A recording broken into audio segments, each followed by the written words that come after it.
The term emotional intelligence has been used a lot, but do you know what it is?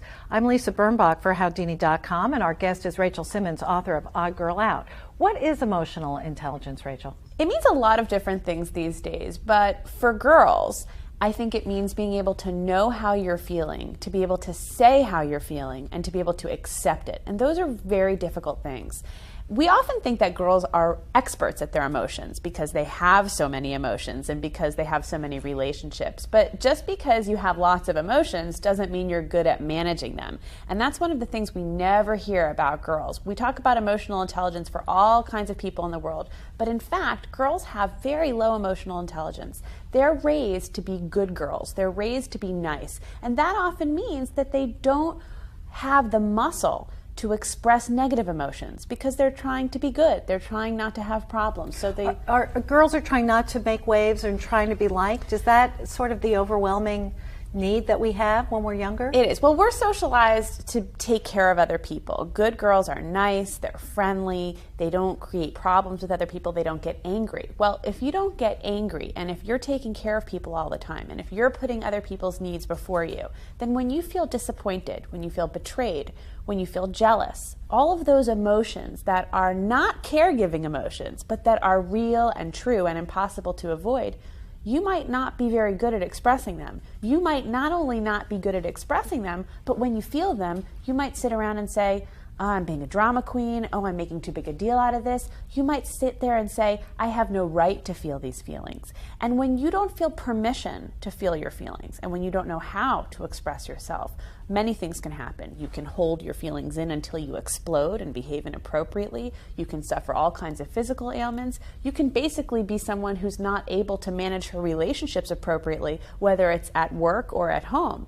The same is true for girls. When girls can't accept the fact that they feel unhappy, they are not going to be able to say to another girl, I don't like the way you're treating me.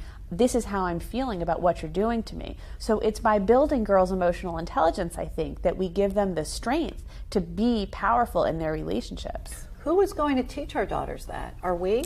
You can. In fact, the emotional intelligence expert Daniel Goleman says that the family is the primary school for emotional learning, which I think is a wonderful way to put it. In other words, it's parents who teach their children how to express their feelings, how to know what they're feeling. So how do you do that? It can be as simple as trying to build an emotional vocabulary in your child. And you do that by talking about your own feelings, by asking your child to talk about her feelings. Now, remember when you do this always happens to me. I'll say to a girl, how are you feeling? Fine.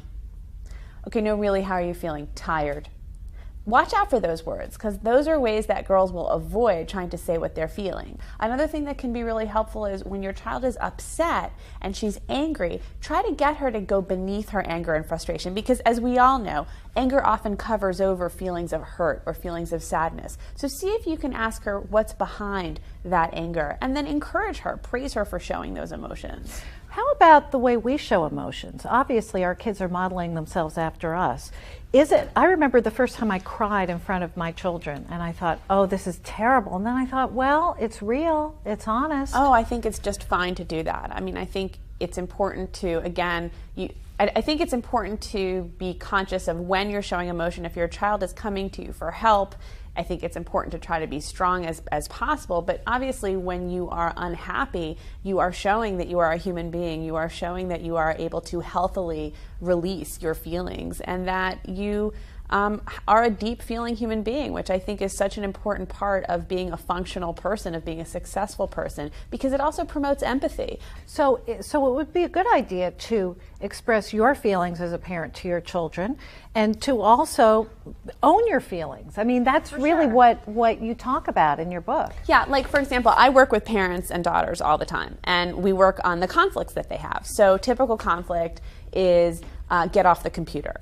So the parent will come into the room and say, I told you to get off the computer. It's time to get off the computer. Why don't you ever listen to me? And of course, the kid is rolling her eyes and going, leave me alone. I totally was off the computer. But of course, she just minimized it, et cetera, et cetera. How many millions of times this happens a year in American households? It's hard to say. Now, how do you redo that conversation with emotional intelligence? Well, when I work with parents, we get the parent to talk about the emotions that she or he has. So the mom would say, you know what, I feel really disappointed that you're still on the computer because I've asked you so many times. Now that's much more powerful than you never listened to me. Disappointed is a very strong term for a parent to wield, don't you think? It is, or it could be something like, I feel really anxious because it's late and you haven't done your homework yet, and I want you to be successful at school. Now, it is a loaded term, but it's a different way of talking to your child that includes how you feel in asking her to do something. Thank you, Rachel Simmons. For Howdini.com, I'm Lisa Birnbach.